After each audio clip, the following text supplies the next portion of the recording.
Lesson 106 has a host of different titles, so we won't want to waste any time. To begin with, talking about roots of negative numbers. For example, we have different negative numbers underneath radical signs, but I'm going to tell you right now, I'm not sure I could figure out the answer to the square root of negative 4 or the fourth root of negative 256, but I will tell you I can figure this one out. Why do you think that is? Square root, right, so an implied little 2 means 2 times the same number will give us the number underneath the radical. So what number, exact repeated times itself, will give me negative 4? Obviously we're thinking about 2's right now, but I can't make it equal negative 4 because negative 2 times 2 is not the same number. And negative 2 times negative 2 comes out to a positive 4. So there's no such thing as a positive square root, or really, as far as I can tell, any square root of a negative number. Not just 4, but any negative number. Square root is impossible. There's no such thing as a fourth root of a negative number. The square root of 256, I believe, is, or the fourth root, I believe, is 2. So I multiply 2 by itself 4 times. It'll give me 256, but since it's an even number, 1, 2, 3, 4, of factors times its exact self, I cannot get to a negative anything. That said, what's different about this guy? Odd index, I think is what we called that. So what number times itself 3 times gives me a negative number, in this case 8. You got it.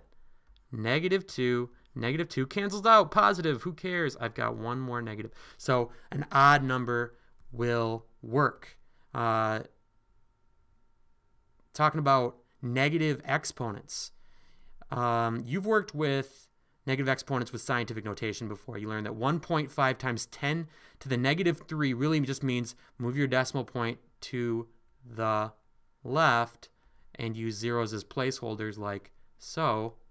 It makes the number smaller by having a negative exponent. Another way we could show this exact operation is by taking 1.5 times 1 over 1,000. That too, tested in your calculator if you wish, will yield this answer.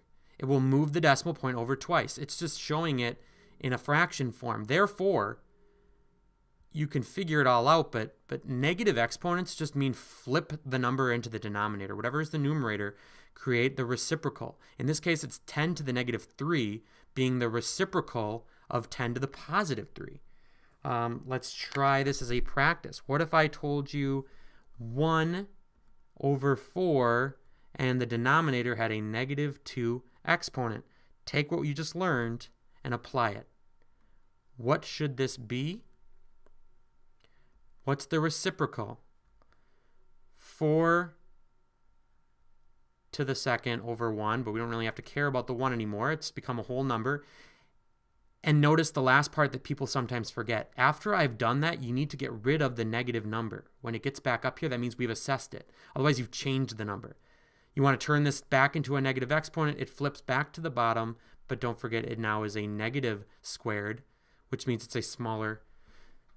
It means it's actually, since it's in the denominator, but I'm making it opposite, it actually makes it a bigger number. Versus if I have a 4 to the negative 2, negative 2 makes this whole number a smaller number. What is 4 to the negative 2?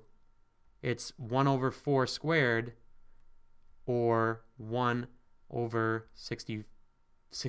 Sorry. All right, one more. How about 1 over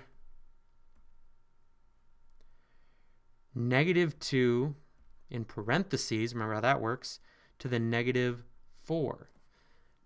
First, focus on getting the negative away from the exponent. What is this going to equal? I'll let you think about that for a moment. What's that going to equal?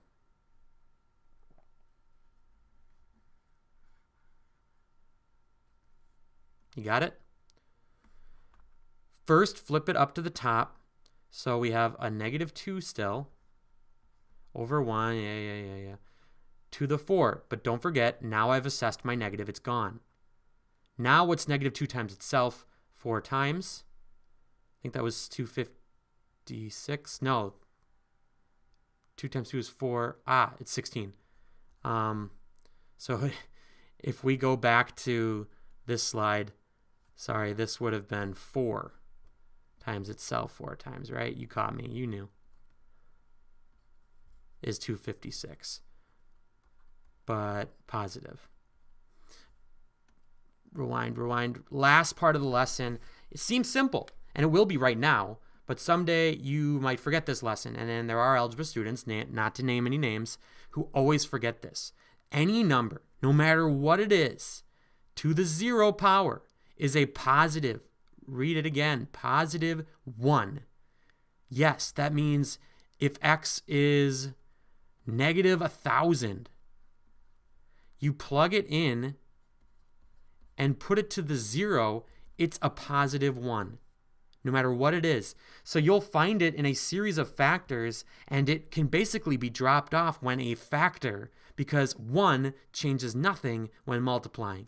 That said, if you see x to the 0 plus xp, and we know x is, let's say, 3, yes, this doesn't matter. It's just 1, but it does matter because it's no longer a factor. It's not being multiplied. It is being added. So whatever p is, then we'd multiply this out and add 1.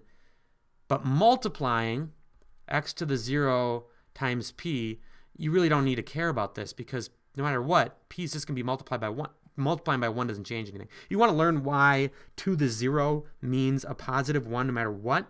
You can read about that explanation on page 331.